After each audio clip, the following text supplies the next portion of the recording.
Hey, Philip from Future Commerce here, and I just got back from Boston where I attended Etail Boston. Give me 2 minutes and I'll catch you up to speed on everything you need to know.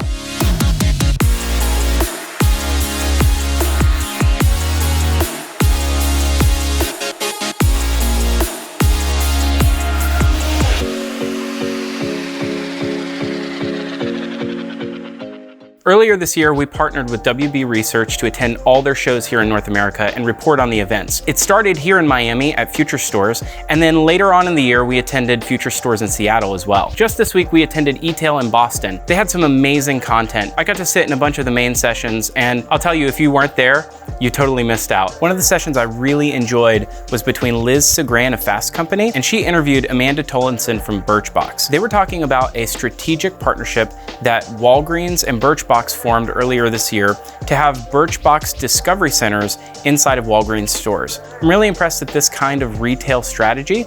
They were talking about mixing of prestige brands and indie brands and finding things that you're looking for, but discovering things that you weren't looking for along the way.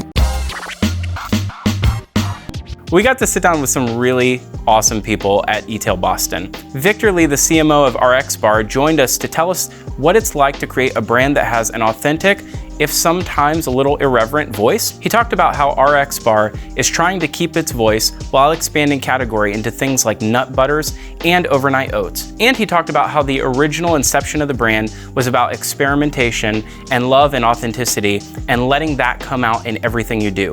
You're gonna love that interview, and it'll be on the feed a little later in the month. Other folks that we sat down with include Rachel Cohen from Snow Home, Hampton Catlin from Rent the Runway, and Jessica Davidoff from State Bags. These are amazing interviews. You're gonna love them, and they'll also be on the feed pretty soon. And a lot of them are gonna come to you through our IGTV channel, so be on the lookout for that. And last but not least, one of the things that we've been covering in depth on the show over the last 6 months is the rise of venture-backed direct-to-consumer brands. Some of my favorite brands actually have pop-up shops or actual stores in Boston, and we had an opportunity to go and visit some of those stores. Those include Tracksmith and Away, and we're gonna have featurettes of both of those coming very soon. I went shopping, picked up a bunch of stuff. I got this from Tracksmith.